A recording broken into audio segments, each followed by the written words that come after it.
Baqqaalii daawwattoota keenya jaalatamoo kabajamoo yooyya babbaaroo ashama harka isin fuune luka isin fuune funyaan isin fuune gurra isin fuune bakkuma jirtanitti hordoftoonni keenya warroonni peejii Sumayyaa jalatti argamtan hundi keessanuu yooyya babbaaroo ashama isiniin jennee jirra. Nageenyi keessan maal fakkaata? Fayyaan keessan jiruuf jireenyi ima jirtu baga jiraattan maasha Allah aleekumu baga jiraattanii hundi keessanuu bakka jirtanitti baga rabbiin fayyaaf nagaa isinii kenne sitti haa tolu sanyii jedha sitti illee haa tolu bakka jirtanitti isin marattu haa tolu yoo isinitti tole dasnu jedha yoo isinitti toluu dhabe nullee dasnu jedhu jechuudha. Amma wanni har'arraa sa'uu deemnu oolmaa guyyaa har'aa mana murtii wal qabatee mootummaan Itoophiyaa Ameerikaa akeekkachiisee jira. Uggura biizaa Ameerikaa irra kaa'ee jira. Uggura mootummaan Itoophiyaa Ameerikaa irra kaa'ee akkuma Ameerikaan Itoophiyaa uggurtee Itoophiyaalleen Ameerikaa uggurtee jirti. Uggura kana keessatti Itoophiyaan maal fa'aa uggurte waan jedhullee waliin laallaa. Itoophiyaan uggura Ameerikaa irratti dabarsite maal fa'aa irratti dabarsite? Uggurri Itoophiyaa maal fa'aa of keessaa qabaa? Waan jedhu kana fa'aa irraallee ilaalla.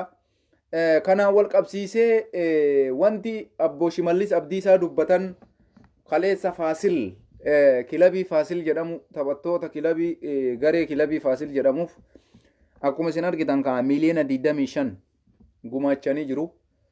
Haa gumaachan bareeda gumaachuun gaariidha. Rakkoon qabu birrii bilaashaati. Birrii bilaashaa qooduun rakkoo maal qabettaniiti. Nama itti tole hin qoodanii nama itti tole hin qoodanii rakkoollee hin qabu. Kana amma waan akkanaa kana seenamaaf jechumaaf isiniin jenna malee kuni bu'aan qabu. Jarri birrii akkasii kennanii waan fedha amma biltsiginnaa yoo godhe nothing. Akka udaan boombii sanii dubbiin jira. Udaan boombiin udaan maree galgala wayiteenni gara manaa galchuu kan galatee qiletti harkaa lixa. Dubbiin biltsiginnaa akkasii jarri waan feete yoo gootetti aaruu nurra hin jiru amma booda. Osoo umrii dheeraa qabaatanii biyya san bulchuudhaaf kaayoo qabaatanii waan akkanaan godhan jarris. Silaa ummata dhagayu. Ummata Itoophiyaa dhagaan sila. Waan ummanni jedhu dhagaan mootummaa jechuun ummata. Bakka ummata jalaan dhageennetti ati waan takka fiduu hin dandeessu biyya soogganuu hin dandeessu jechuudha.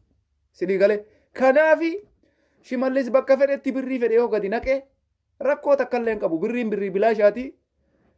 Ummata keenya gabaree keenyarraa gibira guuranii abbaa fedhanii qoodan rakkoon hin jiru haa qoodan lafallee ta barbaadan haa charaacharan. Garuu warra lafa har'a fudhatu warra har'a waan sanii fayyadamu idmee isaan taatu barjaran akka waan nama meeshaa ergisaa keessa galaa jiruuti waan nama biltsiginnaan godhaa jirtu. Maaliif waan tokko yoo ummanni jaalatee siin kennine kee ta'uu hin danda'u. Keessattuu dachii namaa kennuu dachii murtee qoodu amma Finfinneen qoodamaa jirtiimi. Finfinnee muranii kennaa jiranii gaafa dhufee tokko aangoo qabate kana hunda irraa ari'aa jechuudha. Maaliif? Ummanni jaalatee osoo hin taane dirqamaan qoodamaa jirti. Dachiin godhamaa jirtus dirqamaan godhamaa jirti.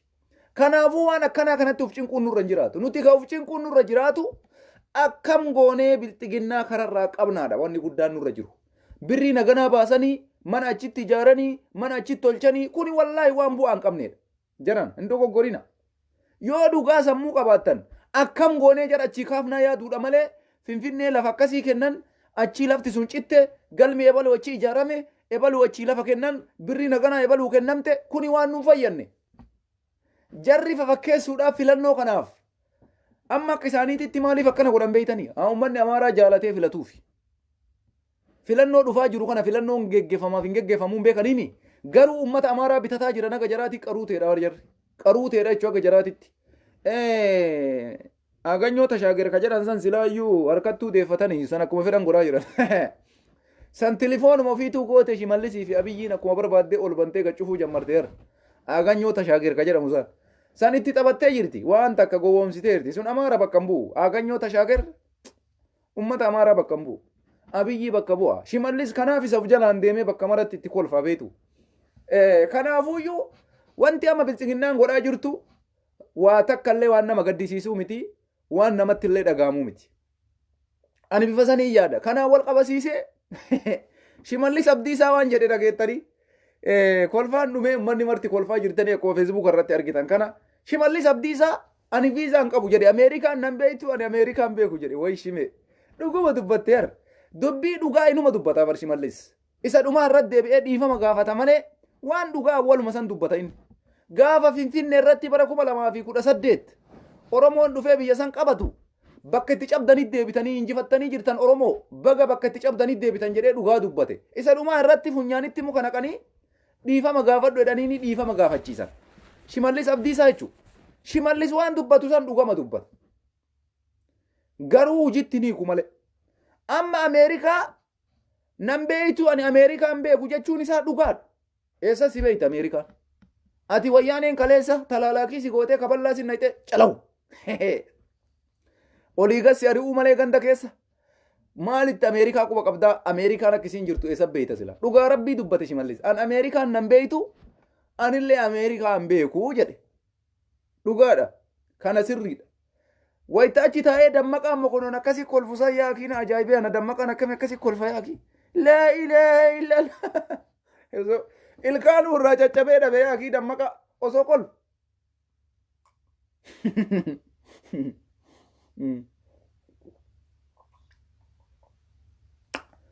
afaan gogaa isinitti haasa'u dhugaatuma isinii haasa'a dhugaa wallaahi dammaqaan daa'immanuma isin ashangulliitii keessa namarra keettanii nama kolfitu san natti fakkaate wayita akkasitti Shimallisii kolfisan kish jedhee itti kolfee badabbo tama isin ashangulliitirra keettan san na fakkaatte daa'immanuma isin ashangulliitirra keettanii nama kolfisiiftan wallaahi jaruma natti fakkaate kolfee yaa rabbii kiyyaa maali jedhee uummanni akkana qamadii naqazaan nyaate natti haafuu jedhe Shimallis Abdiisaa qamadii naqazaan nyaate natti haafuu jedhe jarana ummanni bilxiginnaa kun ummata ajaa'ibaati bar ummata ajaa'ibaa ummata akka ananiititti si elmatee guyyaa takkaan dhugaa waan ati kaleessa ifaajjee ofiisan si jalaa balleessu bilxiginnaa malee maan agar ummata bilxiginnaa malee jechuu waan isin ajaa'ibu bilxiginnaan ummata ajaa'ibaati amma qamadii amma Shimallis Abdiisaa qamadii naqasaan nyaate jedhu kana Itoophiyaan umrii isii guutuutti fayyadamaa turte Ameerikaa waggaa meeqa guutuu har'a akkasumatti wal fuula dala wal dhaabatanii jennaan viizaa keessanis hin barbaannu qamadii naqasaan nyaatellee hin barbaannu akkami akkana namaan jedha namni kanaafuu bilxiginnaa mataan isii hin dalagu jedhan ummata akkanaa kan dhiittu Itoophiyaa bulcha ummata akkanaa kanatu biyya hooggana akkuma qeerroo godhaa jiranii bara Ameerikaallee galata Ameerikaallee ka isiin waggaa meeqa Itoophiyaa waliin ifaajjee Itoophiyaa waliin walii galteedhaan dalagaa baate ummata najjeesinaa ummata akkasin godhinaa ka jedhu kana isiin jennaan Shimallis Abdiisaa akkuma isiin argitan san qamadii naqasaan nyaate hin barbaannu ani Ameerikaan hin beeku Ameerikaan nan beektu jedhe bakka san dhugaadha garuu bakka qamadii sanitti nam tokko galata eegaa namaa oole kabajaa qaba haa ta'u ka guyyaa batakkaan akkatti nama diqqeessuulleen arrabsuulleen gaarii miti maraaftuuyyuu bareeda jirtaa Shimallis Abdiisaa baga itti cabsitee irra deebii itti cabsisiin jenna ammas garuu afaan Oromootiin tiwiitii godhuu san nurraa dhaabi afaan Oromootiin Ameerikaa akeekkachiisu fudhatama hin qabu barreessi afaan Ingiliffaatiin akeekkachiisi yoo dhiira taate jechuudha maaliif afaan Oromiffaatiin akeekkachiiftama na akeekkachiisaa jirtamoo girrisaa akeekkachiisaa jirtamoo Ameerikaa akeekkachiisuu yoo barbaadde afaan Ingiliffaatiin barreessi afaan Ingiliffaatiin akeekkachiisi malee Ameerikaan afaan Oromoo dubbisuu hin dandeettu tokko kana waa'ee Shimallis irratti yeroo isin jalaan finnu mee Itoophiyaan Ameerikaa shawwaduudhaaf jecha tattaaffii godhaa jirti Ameerikaa shawwaduudhaaf jecha tattaaffii godhaa jirti Itoophiyaan akkamitti tattaaffii godhaa jirti Itaamaajoor Shum Jeneraal Biraanuu Juulaa waraana Shaabiyaa Tigraay keessaa akka ba'u Faasil Gabraw Makka'e kamicha jedhamu isinii galami ajajaa waraana Eltiraa Biraanuu Juulaa xalayaa barreessee waraanni Shaabiyaa Tigraay keessaa akka ba'u galchee jira waan kaleessa isinii haasa'uudhaaf dhufee dagadhe tokkollee jira sanillee itti isinii dabalaa jechuudha amma Itoophiyaa waytii Biraanuu Juulaa waraanni Shaabiyaa Tigraay keessaa akka ba'u ka jedhu kana barreessu kana kanaan dura garuu kadhataa dhaqanii dadhabani siyaasa Afeworqii harka garaa jalaatiin abiyyiin mataa isaati asmaraa dhaqee asmaratti Isiyaas Afwerqiitiin walii galle waraanni Shaabiyaa Tigraay keessaa hin baya jedhee barreessee miidiyaan biyyattiillee gabaasee ture. Wanni sun garuu hojiitti ni qabne uffata itti qayyaranii uffata reenjarii Itoophiyaa uffisanii achi keessa tursiisuudhaaf yaalanii ni tasaakkaaneef. Amma abiyyiin ammoo pilaanii haarawaa fide amma ammoo. Ameerikaa sobuudhaaf jecha abiyyiin Ahmad Biraanuu Juulaatiin xalayaa barreessii ajajaa waraanaa Eltiraatitti ergi jedheeni itti ergee jira.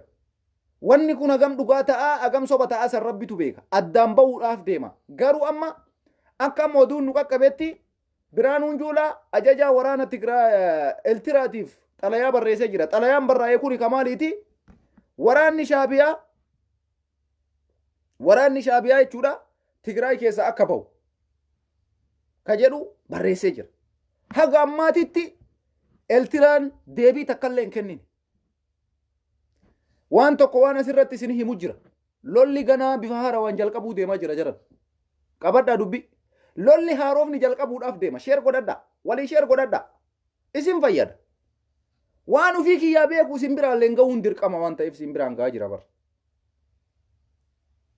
Isinii galee waan ufii kiyyaa haasa'u kana isin biraan gahuuf dirqamee isin biraan gahaa jira. Isinis ammoo ummata Oromoo akka waan kana dhaga'u dirqama sheer gootanii biraan gahuun isinirra jira jechuudha. Amma lolli biraa jalqabuuf deema. Suudaanii fi Itoophiyaa jidduutti lolli cimaan guyyaa har'aa eegalee jira. Tarkaanfii waraanaatis seenaa jirti biyyoonni amma. Laal. Waa baay'ee isin haasa'uun har'a. Sabbar zeenaa baay'ee qabadhee dhufeera. Sabbar zeenaa. Ahun yadarraseen marrajaan aallee. Tukkus marrajaa sabbar zeenaa. Sabbar zeenaan har'a na bira ciisa. Dhiyaadha. Nuti kolfaatu isinitti haasa'uudha har'a. Kolfaa dhugaa. Afaan gogaa maa wanni afaan gogaa isinitti haasa'uuf hin jiru har'a. Alhamdulillah.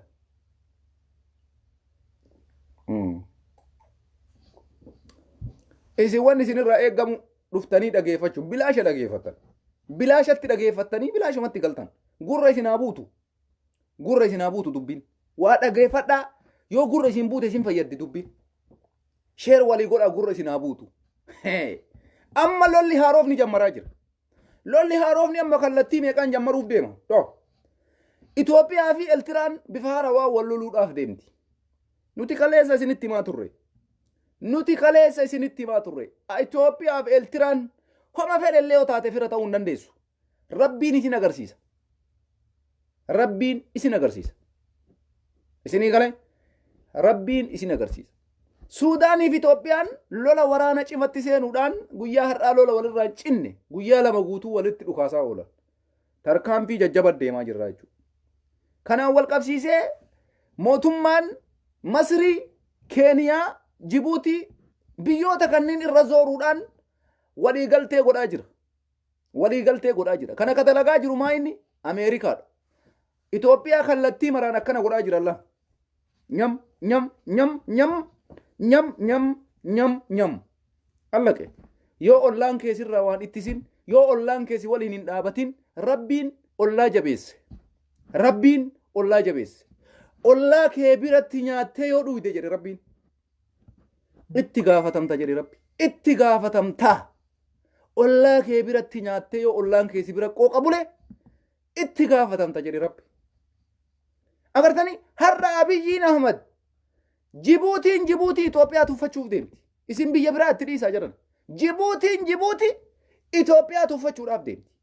Suudaanii nurraa dhiisaa. Suudaaniin irraa akka Afrikaatitti iyyuu waan tokko amma Muusaa Faakii waan Itoophiyaa keessa jiru hunda keessaa guuranii Masrii fi Suudaanii galchuudhaaf amma kun addunyaan akkana godhaa jirti. Itoophiyaan bara harka qullatti haftee jira. Osomaa bilchiginnaan ashooftu qamadii naqazaan nyaatee dippiloomaasii akkasii fi isaan barbaannu osomaa podiyoon jettu wallaahi Itoophiyaan qullatti hafaa jirti. Akka waan nama waa ergifatee agartanii meeshaan ergisaa gala fokkisaa akka jedhan san qullatti biyyi sun qulla hafuuf deemaa jirti. Mee laala waan Itoophiyaa keessaa bade gamtaan Afrikaa duraan Itoophiyaa ture qaata achii fuudhamee biyya biraa dhaqe. Fiifaa kuwaasii duraan akka Afrikaa ture achi jira achii fuudhame amma ammoo waan achi keessaa fi isa dhumaallee achii baasaa jiran. Itoophiyaan osomaa bilchiginnaan ashooftu assalaamu alaikum jettee biyyaa bayaa jirti. Kana isinumatti himna nuti warri Rabbiin haqa malee soba dubbadhaa nuun hin jenne warri namaaf hin dubbanne warri birriin hin dubbanne hayxii nu bira jirti koottaa dhageeffadha ijoolleen bilisiginnaallee garaan isin haa bokoku koottaa dhageeffadha bakka haqaa dhaqaa dhageeffadha ujitti illee hiikuu baattan dhaga'uun gaarii dhaga'uun isin barbaachisa maaliifi dhugaa jirtu isinitti himaan Itoophiyaan osoma harakaatii gootu qullatti hafaa jirti harakaatii osoo gootu shiballisfaa akka nama mallayni raafee badhaasa guyyarraa biiliyoona 25 miliyoona 30 miliyoona 300 miliyoona akkas maal barbaachisa kun wal badhaasuun faayidaa takka hin qabu. Lolli haarofni jalqabuudhaaf deema. Mee uummata asteettanii nalaalaa jirtan nama 400 kana keessaa baadimmee irratti namni waan irraan ta'in jira. Baadimmee irratti zabana mangistuun biyya bulchu waraana baadimmee irratti namni fira kee keessaa hawaasirraan ta'in jira. Ka qaamni isaa miidhamin, ka luyti isaa miidhamin, kan hasbeen isaa wareegamin. Mee warra nalaalaa jirtan kana keessaa namni isin jalaa waan ta'in hin jira. Baadimmee irratti hin jiru. Eeltiraan kalee malee dheengadda waggaa 30ffaa isii walabummaa isii kabajatte. Maal jedhee siyaasaaf warqee achirratti baga gammaddan baga hinjifattan lafa teessan takaleessa itti cabdan takaleessa itti wareegamtan baadimmee dachii teessan isinii deebisee jira. Unkaan dassaalachuu jedhee uummata Tigraayiin baga gammaddanii dabarsee jechuudha. Baadimmee ilmoon namaa baadimmee irratti hin dhumin hin jirti.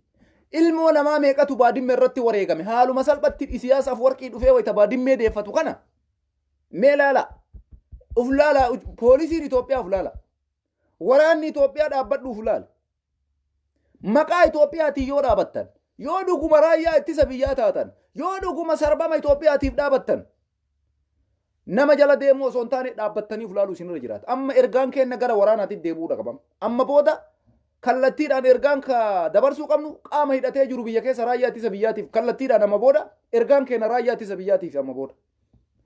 Yoo dhugaa biyya saniif ka dhaabattan taate dhaabbadhaatiin waan dalagamaa jiru laala. Ebalutu akkas godhe dhiisa ufuma keessanii dhaabbadhaaf laala. Ana laalina. Ebaluun hin laalina. Aktiivistii feesbuukaan laalina. Mee warra feesbuukaa ittuu dhiisa.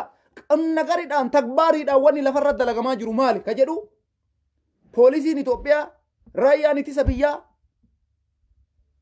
warri biyya sanii manni murtii abbootiin alangaa qaamni kamuu ka biyya saniif quuqama qabdan dhaabbadhaatiin waan dalagamaa jiru kana daqiiqaa takkaaf mee isinitti illee hin guddifnu daqiiqama takkaaf mee dhaabbadhaa yaada laala dhugamaan sirrii jirre moo sirrii hin jiru. Itoophiyaa sarbama mirga namooma Itoophiyaa Ameerikaatu sarbe moo nutu sarbe dhaabbadhaaf laala waytarra Eeltiraan dachii ummanni Itoophiyaa yoo diqqaate 10,000 miliyoonni 10 itti wareegame baadimmee haaluma salphatti siyaasaaf warqii osoo ummanni Itoophiyaa si deebifnee jirraa haa fudhatu baadimmee siyaasaaf warqii ummata Itoophiyaatu deebise ummata Itoophiyaa ayyamee fi siyaasiidhaaf baadimmeen akka Eeltiraa deebitu ummanni Itoophiyaa ayyamee jira ayyamamee tiniin jira yoo ummanni Itoophiyaa ayyamee ani tokkichi rakkoon qabu. Isinii galee kanaafuyyuu ummanni Itoophiyaa ayyamee jira hin ayyamne. Xayyi maa callistan maaliif callifamu? Sirrii miti jechuudha. Tokko kana deebi'ee asirrattis waraanni ka'uudhaaf deema Itoophiyaa fi Shaabiyaa jidduutti. Tokkoffaa sanuuyyuu dhiisa. Eeltiraan baadimmee fudhatteefillee Itoophiyaa keessaa ba'an jirtu. Tigraay gadhiisuu barbaadan jiran. Isa dhumaa irratti harkumaan fuudhanii harkumaan kennitee harkumaan kadhaa. Yaa subhaanallah ilaalime. Harkuma kee kanaan itti kennite booda naa kenniin kadhaa ta'ee barama. Abiyyiin Ahmad kootu goota koo ashuu gabaa seeni kootu seeni jeeni dirgim godhee Itoophiyaa seensisee har'a narraa bayiin kadhaa ta'e kunu. Har'a narraa bayiin kadhaa ta'e. Hin danda'amu ka. Hin danda'amu. Wayita kootu jedhan san gammachuudhaan waamanii har'a bayiin ammoo waan biraa fiduuf deemtii jechuudha. Tokko kana. Siyaasaaf warqiitii fi abiyyii jidduutti boksii walitti dhiitichoo walitti naquun fagoo hin jiru jechuudha. Ijoolleen bilisiginnaa gurratti isin calawu.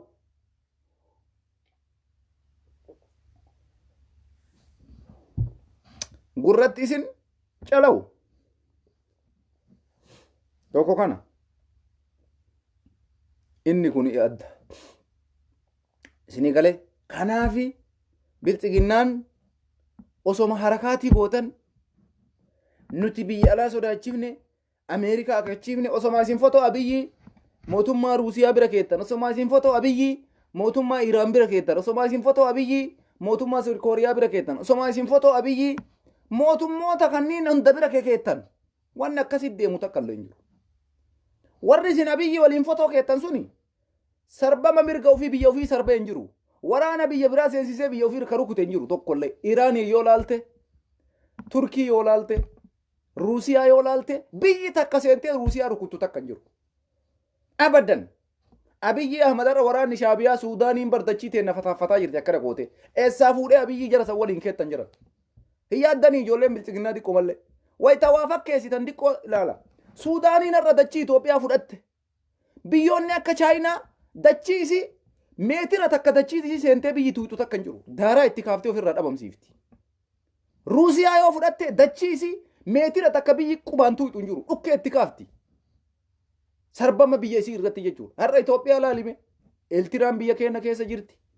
Suudaaniin biyya keenya keessa jirti. Isin cal'istanii abbichuma kana qofa duraan laaltanii abbichuu. Ameerikaan ammoo nama najjeesinaa gattaa amariyadhaa. Akkasin godhina tasgabbaaya.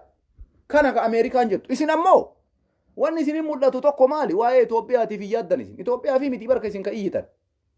Isin wanni iyyitaniif Itoophiyaa fi miti bar isin beeyna ijoolleen bilchiginnaa. Jaalaluma Abiyyi Ahmad qabdan kana maraattanii iyyitan malee Itoophiyaa ijaaruuf yookaan Itoophiyaa yaaddaniitii miti bar.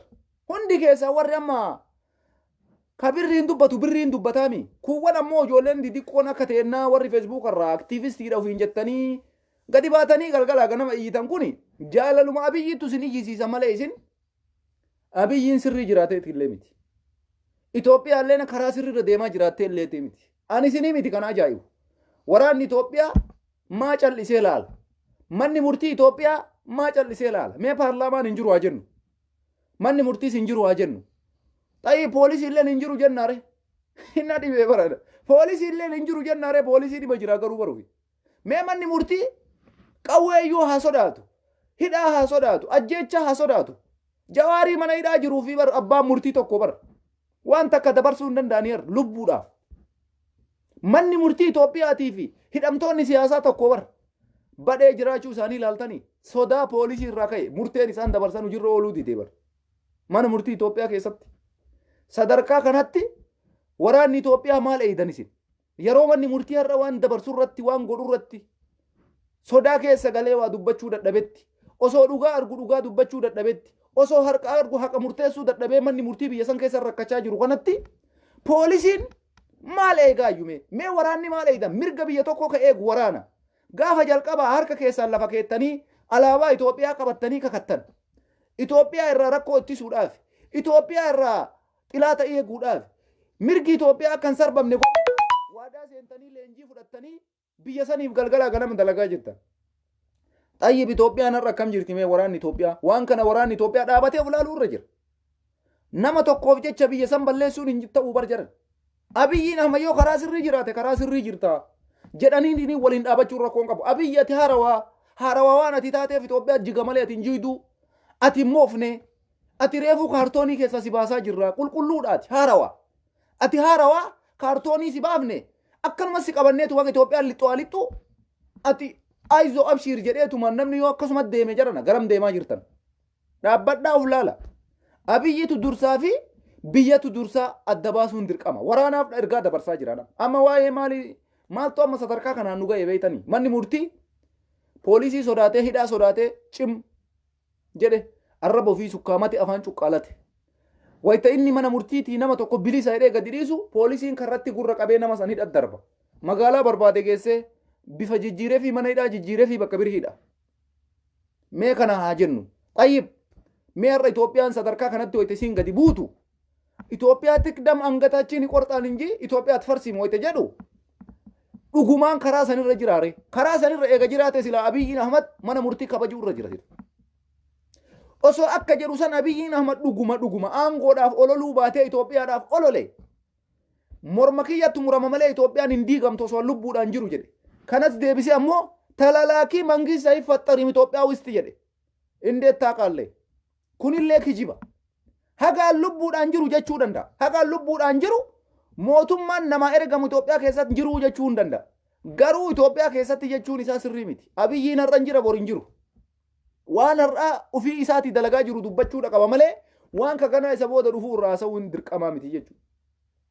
Mangistuun kaleessa hin beeytan. Mallasii kaleessa hin beeytan. Hayilee Maaraam Dassaaleenyi hin beeytan. Abiyyi illeen har'a dhufe badhaadhina qabatee dhufe. Kanaafuu haga an bakka kana jirutti Itoophiyaa nama takkaafuun ergamtu jedhee murteessuutu sarra jira malee አሁን በኋላ ኢትዮጵያ ውስጥ ተላላኪ መንግስት አይፈጠርም ወይ ተጀዱ ውሸት ይደኩን አብይ ዮርዳን ጎራ ከኤ ነምኒ ሰቦታን አንጎ ቀበቴ ዱፉ ሰነከት ቡልቹ ይሰቱ ቤከይቹ ከናፊ ሀቀ ልቡ እንጅሩ ዮ ጀቴ ዱበቴ ቱኒስ በሬዳ ክጅብኒ አዲን አከና ግሪሳ ጀላ ሲምባስወቹ ወሉማ ገለቴ አኒ ኤርጋን ኪያ ይሰዱማ ረቲ ፖሊሲን ኢትዮጵያ ሜሽኑም ማኑ ዳበዳ ፉላላ አኩመ ሲንጀተ ነብይን ሃረዋ ጀኑሜ ወጋ ሰዲ garuu Itoophiyaan gaafa abiyyiin dhufu diqqoo isii haarawa turte har'a moofte Itoophiyaan kamtu caala jedhan nama tokkoof jecha biyya san guutuu balleessu caala moo nama kana ummanni si jibbe biyyi si jibbite ollaan keenya si jibbe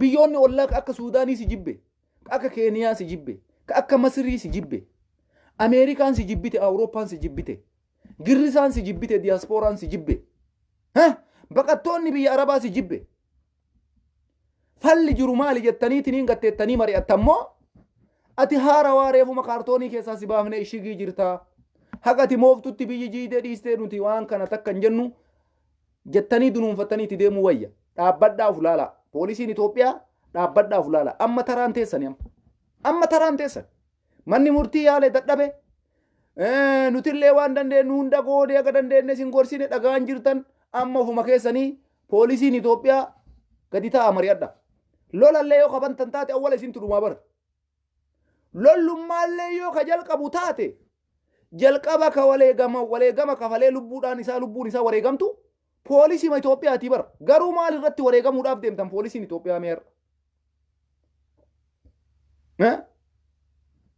lola Tigraay waliin gootan irratti goota hiriyoota keessan meeqa isin biraa jige nama isin jaalattan meeqa isin biraa jige lola Tigraay waliin gootan irratti nama meeqa isin biraa dhabame waraana keessan keessaa namni isin lubbuuf jaalattan namni isin akkanas bee keessaniitiin laaltan ujoollee meeqa dhabde Itoophiyaan waraana keessatti jechuudha wayita Tigraay loltan hin beeytan kana har'a irraan dabaltanii lakki nagaan buufnu warra hafellee wareeyna yoo jettan bu'aa takka isiniif hin qabu sanumattuu karaa sirriititti osoo wareegamtanii ka hafelleeti yoo dabalame naman qocca'u garuu karaan irra wareegamaa jirtan karaa kami isteeppiin isin qabattanii deemaa jirtan karaa kami addunyaan alatti guruu ga'uu hin dandeessan jiran tokkoffaa kana beekuu isinirra jiraata bakka addunyaan isin waliin hin jirretti uguri matakka ga'uu hin dandeessan kana isinitti himna jala sararre abadan isin har'a rabbiin isinit cufee ambaasaaddara jedhii maarree jedhii hunda warra Itoophiyaa keessa jiru warra abiyyi waliin har'a aangoo qabu isin jalaa dhokatte wanni marti garuu karaan taane irra jirtan karaa sirrii hin jirtan sirraayuudha qabdan gadi teettanii mari'achuudha qabdan Tigraay irratti har'a Itoophiyaan ujoollee qaalii baay'ee dhabde ujoollee gootota biyya saniif osoo Suudaanii rukutu osoo Masirii rukutu gootota Itoophiyaan qabdu ujoollee jignoota akkamiittuu nyaatame Itoophiyaa jidduutti lola Tigraay fi abiyyi jidduutti baname irratti isaan lachuu Itoophiyaadha ka walajjeesaa turan har'a xilaanni badhee dhufee jira kuno xilaanni badhee dhufee jira Suudaaniin xilaata badheeti Masiriin xilaata badheeti jara kana rukututti silaa yoo wareegamtes waan isi qocca'u hin jiru waraanni dheengadda Tigraay keessatti dhume sila har'a si waliin dhaabatee Suudaanii rukuta sila har'a si waliin dhaabatee Masirii rukuta hundi keenya Itoophiyaa waan taaneef jechuudha akkamitti kana wallaaltan isin inde jeeshiin Tigraay goonni akkasitti dhume sun jechuudha ujoollee Tigraay ka rabbiin onnee isaanii barbadaa godhee ka du'e kararraa of jalaa qabaa turan osoo har'a Itoophiyaan akka kaleessaatii jiraattee waraanni Shaabiyaa qofti Suudaaniif baqiidha jedhan waraannummaan Shaabiyaa jedha waraanni Tigraay qofti Suudaaniif baqiidha waraana Itoophiyaa guutuu osoo ittiin dabalin abiyyiin dogoggoraa kana ga'uu dalage Itoophiyaa lamaantu wanyaataa jira waraanni har'a asiin Tigraay irraa du'u waraana Itoophiyaati waraanni Itoophiyaa irraa Abiyyi irraa dhufee Tigraay dhaqee achitti du'u waraana Itoophiyaati. Waraana adda bilisummaa Oromoo irraa asii waraanni dhaqee du'aa jiru waraana Itoophiyaati. Woboo keessaa waraanni du'aa jiru waraana Itoophiyaati. Woboonis har'a osoo hayxi jiraatte Abiyyi waliin dhaabatee Suudaanii rukuta Masrii rukuta malee Abiyyi rukutu ture. Dhugaa waan hin jirreef dhugaan isaa waan dhokatteef hayxi isaa waan awwaalamteef ufii kennaa nyaannee wal fixaa jirra jechuudha. Abiyyi waan kana maraa lafa jala fixee lafa kaa'e. Yoo ufii kennaa walii galtee hin qabaanne yoo ufii kennaa jidduu kennatti waan nyaanne nuuf hin fayyadu xilaataa fayyada jedhe. Namichi kun waa maraa dubbatee fixe. Hojiitti hiikuu dadhabe malee. Wallaahi dubbatee bara Abiyyi waan hambise takka illee hin qabu jecha rabbiin itti kennee haasa'an danda'a. Yoo walii galuu dadhabne jedhe Abiyyi waa maraa kaleessa fixe. Yoo walii galuu dadhabne yeenyaa ixaqmim xilaati noomi xaqmuu jedhe. Bakka nuti walii galtee dhabnetti bakka nuufi rakkoo walii kennetti nuu bu'aa takkallee nuun fidu warra jidduu deeme xilaata kenna sanii bu'aa buusa. Har'a argite Suudaaniin bu'aa buufatte Masriin bu'aa buufataa jirti. Kaleessa waan dubbate hunda hojiitti hiikuu dadhabe mootummaan kun. Osoo akkuma kaleessa dhufeetiin hin dubbatee rakkoon kenna xilaataaf karaa saaqa. Rakkoon kenna xilaata badheetiif karaa bana. Nuti tokkummaa haa godhannu walii haa gallu. Tigreenis, Oromoonis, Woboonis, Jalmarroonis, Jawaaris, anis, atis Oromoodha, Itoophiyaadha. Tokkummaa kennaa haa jabeessinu bakka rakkoon jirutti tartiibaan mariidhaan furamee xilaata badhee ofirraa rukutta malee bakka ati asin na rukuttutti ansi waliin hin dhaabadhu. Bakka ati asin na ajjeesuu yaaltutti ansi waliin hin dhaabadhu si rukutuu yaala malee. Har'a wanni Itoophiyaa mudate kana. Wanti Itoophiyaa mudate kana. Kanaaf har'a addunyaan Awurooppaan Ameerikaan sadarkaa biyya sanii gadi buustee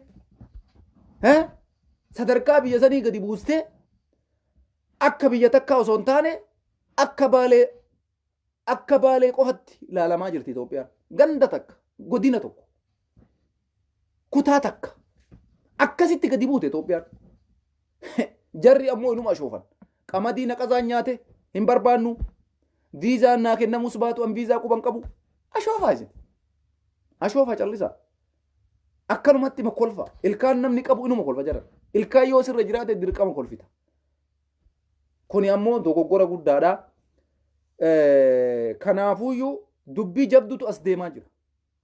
Amma ergaan guddaan hundi keessanuu warri miidiyaa kanarraa dubbattan yoo dandeessan waraanaaf ergaa dabarsa. Waraana Itoophiyaa dhaabbatee ulaaluu qaba waraanni. Anaanuyyuu hin mari'atin.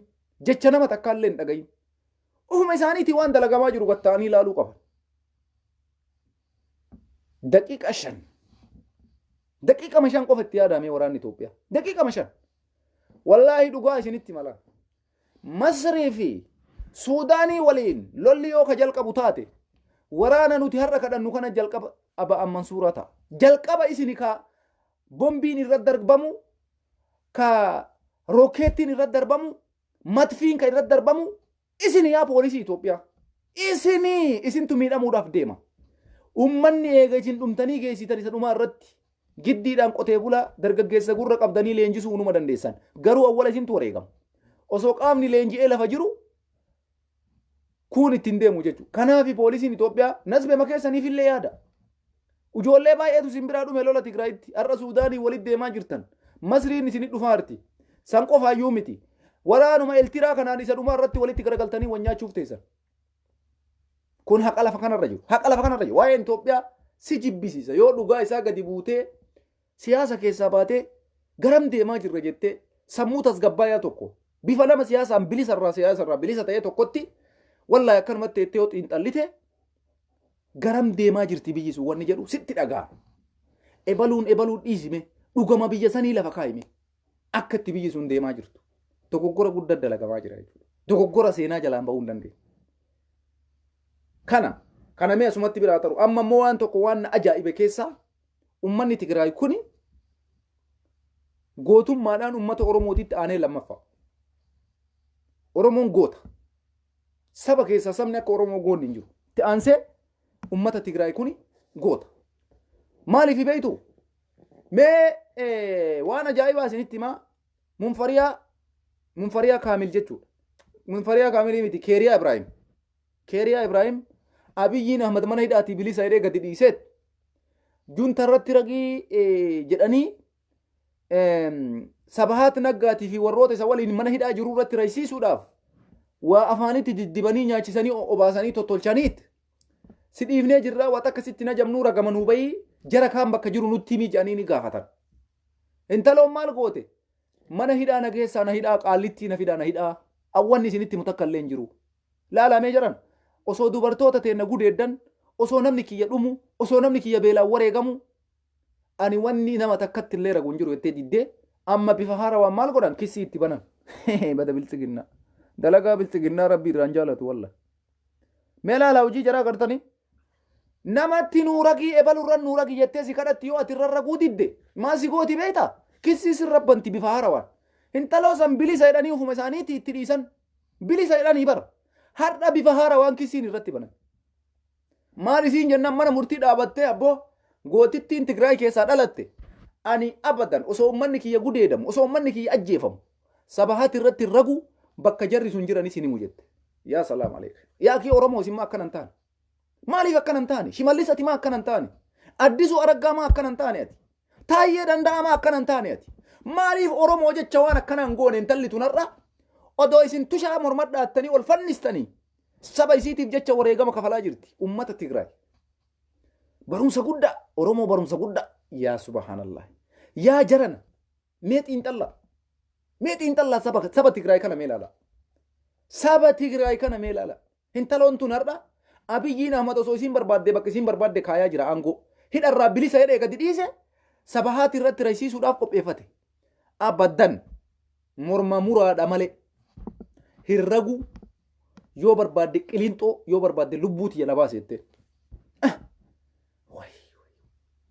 Osoo akkana taanee qaata bilisoomnaa miti Oromoon jechuu bara isin wanni isin beektan husha leeba hattu safaarii ergamtu tultulla maarree na arrabsu namarraa baradhaa jiran. Intaloon tuni barumsa guddaa Oromoodhaaf ergite. Abiyyiin Ahmad mataan kee kanarraa barachuu sirra jira. Shimallis Abdiisaa mataan kee kanarraa barachuu sirra jira. Wallaahi billaahi yaa akiimee laali osoo waan feete toote bilisa naan jettee bilisa naan jechuu baattee ani sabahaat naggaa irratti raguu har'a Jawaarii ragaa geerdoo duuba namni Jawaarii irra raguu deemu nama ambaatii miti bar ijoollee teenya ijoollee Oromoo itti qopheessan. Sinii galee ijoollee teenya ijoollee Oromoo itti qopheessan. Maaliif waa'ee ufiin beekan sabboonummaan qaban sabboonummaan haa ta'u Oromummaa sanitti amanan. Jawaar maal balleessee itti raydame. Jawaariin kun bar abbaa isa hayyee jalaa sabahat naggaa jalaa namni sin baase isaa bar silaa har'a abdii illee waliin ni hidhamu bar Jawaar. Yaa bilxiginnaa silaa Jawaar Muhammad bar har'a sabahat naggaa waliin ni hidhamu bar osoo Oromoon dhuguma ruhii qabu osoo dhuguma aqlii qabu aangoo harkaa qabaate Jawaaz kaleessa wayyaanee falmaa ture abdii illee falmaa ture har'a silaa qilinxoon ciisuu bar maali yakki isaa galata inni isinii godhe kana ta'e beebar hin nyaatamtan malee hin nyaattan. Isinii waliin araaramni hin jiru jara. Isinii waliin araaramni hin jiru podiyoo. Dhugaa rabbii isinitti maa waa'ee keessa yoo yaadadhu ibiddan na qabata. Sukkarri takkaan dhibba nagala. Waa'ee podiyoon dalayde yoo yaadadhu.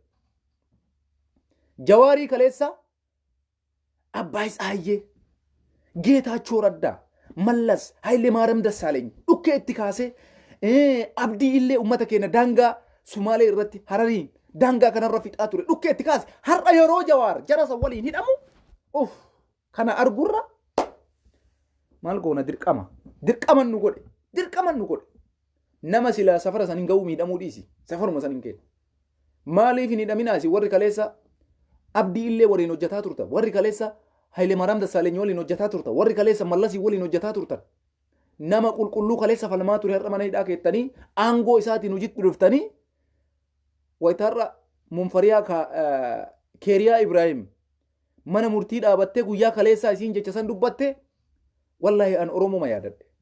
Oromoon osoo akkanuma taate maal qaba jedhe wal gurguruu dhiiste hayyuu ofii qabattee goota isaa kabajatte kanaaf aangoo dhabnee bara garraatitti. Kanaaf Oromoon agarraatti bilisoomuu dhabee bar wal tuffii wal diqqeessuu maal jechuu achi wal qabuu gosaan gandaan wal qooduu nama bu'aa qabu nama saba isaati waa godhe Jawaar Muhammad Oromoo hunda keessan bira galata qaba.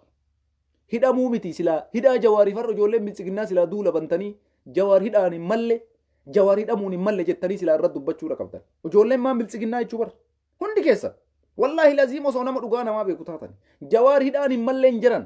Jawaar Abdii illee kaleessa falmaa ture. Geetaachoo Raddaa falmaa ture. Sabahat Naggaa falmaa ture.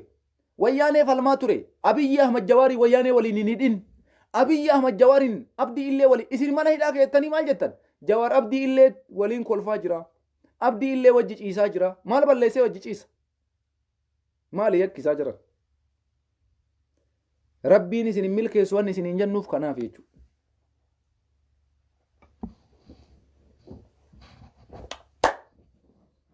Wallaahi. Eegaa kana jenne mee amma waa'ee mana murtiititti haa tarru. Sabbar zeenaa tokkos marrajaa አሁን የደረሰን መረጃን አለን ዱማን ጅሩ ነከ ሳሮ ዱቢ አመሰ ዱማ ረቲ ጉያ ሀራ ማል ጎዴ ጀዋር መሐመድ ጉያ ሀራ ማል ጎዴ ማንዴላን በቀላን ገርባ ሜ በኩመ ጅርተን ሰኒ ኦልካ አጀ እስም መርቱ ኦልካ ሜ በከ ጅርተኒ ኦልካ በኩመ ጅርተኒ ሜ ደቂቃ ተካፍ በኩመ ጅርተኒቲ ኮመንቲ ተከም በሬሲና ሁንዲ ኬሰን በከ ጅርተኒቲ ያደኖ ሀጫሉ እንዴሳ Oromoon jala wareegamtu Oromiyaa keessatti sababa Hacaaluu Hundeessaatiin wal qabsiisee akkuma hayyoonni keenya guyyaa har'aa mana murtii keessatti abbaa murtii abbaa alangaa federaalaa luka takkaan dhaabanii yaadannoo uummata Tigraay keessa wareegamee fi Oromiyaa keessa fi Itoophiyaa keessa wareegame hundaaf daqiiqaa takkaaf bakkuma jirtanitti gadda daqiiqaa takka mataa keessan gadi buusuudhaan daqiiqaa takkaaf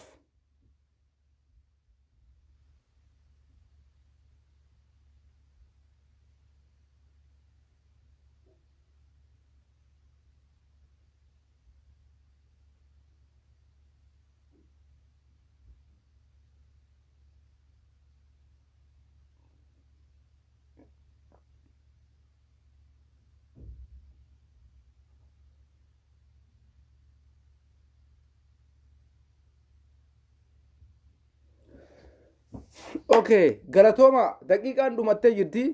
Bakkuma jirtanitti ulfaadhaa hundi keessanuu nama 300 akkuma lalaaltaniin gadda keessan ibsattanii jirtanii nuti waan hayyoonni keenya godhan ni goona.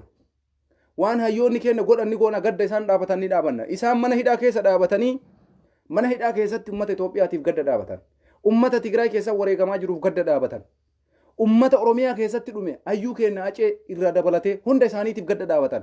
Galatoomaa isiniin jenna hundi keessan Oromoon bakka jirtutti gadda daqiiqaa takka hin irraanfatin siin jedha. Achirratti kaamanni murtii mufaaji'aa isa arabni jettu sanarraa waa baay'eetti zoorse jechuudha. Jawaar Muhammad mana murtii ka Islaamaa ka Kiristaanaa ka maalii ka waaqeffataa hundi keessan dargaggeettiin jedhee gadda wayita dhaabatan dhuguma rabbiititti wanni marti ummata maratti wanni marti faallaa garagalee jechuudha. Poolisiin qawwee baatee deemu qawwee lafa kaa'ee gadda dhaabatee jechuudha. Nama biyyaa yaadu jechuun nama akkanaati. Nama aangoof hin ololle jechuun nama akkanaati. Nama dhugumaan biyya saniif nama du'u kamiifuu nagaa biyya saniitiif yaadu jechuun nama akkanaati. Jawaar Muhammad Baqqalaan aangoo fi miti jarri qabsaa'an. Aangoo fi miti. Aangoo barbaadaame abiyyiin bakka dhiisaa jedhan. Kun har'a murteessanii jiran. Yoo dandeessan haga waggaa 5 beellama nuu qabaa jedhan. Yookaan ammoo murtii waggaa 5 nuu murteessaa jedhan. Jawaar dhugaa qaba. Ijoollee Oromoo badii takka malee waggaa 20 itti murtaa'ee jira. Ijoollee Oromoo badii takka malee waggaa 30 itti murtaa'ee jira. Ijoollee Oromoo yakka tokko malee waggaa haga 50 itti murtaa'ee jira. Biyya nageenyi hin jirre keessatti, biyya seerri hin jirre keessatti, biyya manni murtii kabajaa hin qabne keessatti yoo dandeessan waggaa haga 2 haga 5 beellamni akka nu qabatu amma booda mana murtiin dhufnu nun xaarsinaa ufitti illee hin taphatinaa nuti aangoo fi miti qabsaa jirru nuti kaleessa ka yaalle Itoophiyaa tana keessatti biyya Itoophiyaa jedhamtu tana keessatti ummanni keenya dimokiraasii dhandhama. Carraan dimokiraasiidhaaf biyyi tun qabdu baname jennee abdii qabna. Har'a wanni sun marti cufatee jira. Nuti aangoo fi miti yoo sabni keenya gabroomne yoo sabni keenya du'e duune kanaaf manni murtii haga waggaa 5 beellama akka nuu qabu dhugaadha. Ani Jawaar Muhammad kanaaf onni irraa jaaladha. Namni kaleessa Jawaar Muhammad akka hidhaa ba'uu hin barbaadu jedheetu hin dubbataa ture an. Hin beekna waan ta'eef bar. Jawaar jechuun Baqqalaa jechuun nama waa hunda beekanidha jarri kun. Ani Jawaar gadi ba'uu namaan hin fayyadu jara. Boruma ganama miidiyaa warra soddaa Abiyyi balbala isaa itti ankaaka'anii maaloo jechuma takka nuu dubbadhu, maaloo jechuma lama nuu dubbadhu, maaloo jechuma sadi nuu dubbadhu, maaltu kanaan isa gahe? Biltsiginnaan haa bulchitu waggaa 10. Jawaar Mohaammed waggaa 10 sanii oluyyuu haa hidhamu. Maandeellaa waggaa 30 hidhamee bahe. Waggaa 30 namni dhugaan dimokiraasiitti amanu hidhatti hin cinqamu, du'atti hin cinqamu. Jawaar jechuun Maandeellaadha. Baqqalaa jechuun Maandeellaadha. Ijoolleen Jawaar waliin jirtu 24 sun warra dimokiraasii dhugaa fiduudhaaf saba isaaniitii kutatanii ka'anidha. Isinii galee haqa fedhe haa hidhamu. Abiyyiin Ahmad amma cinqaan isaa aangoodha bara.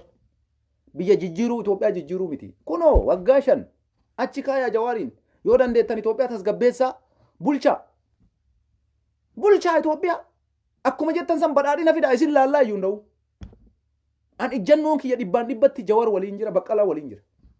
Waan gadi bahee bu'aa naan qabne tokko ijoollee teenya ijoollee Oromoo Dirree Dawaa keessatti, Jimma, Arsii, kutaa Oromoo keessatti sheekolee dheengadda Jawaar Mohaammed fa'aa akka rabbi hiiku guyyaa iidaa du'aayii godhan mana hidhaa keessa har'a maskootiidhaan maatii isaanii wayita argan Oromoo gaddi kana caale maaltu jira?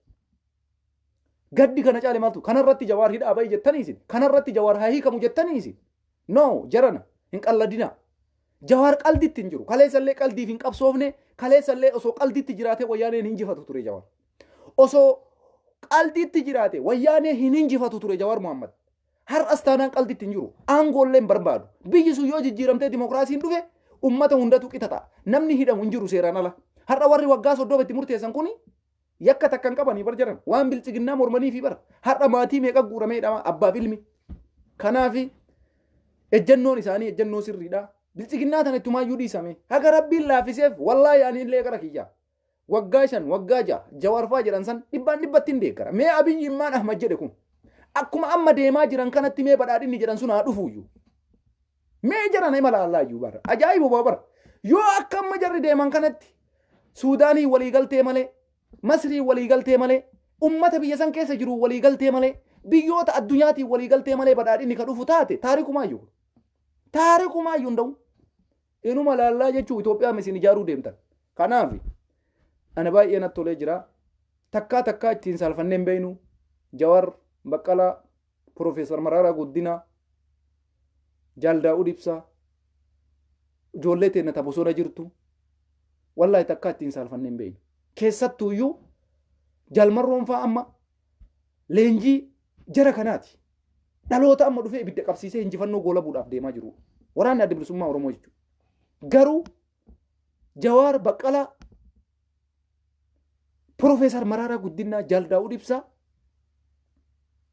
jarri kun jarana warra aangoo barbaaduu miti. Oromoo waan kana qofa hubadhu.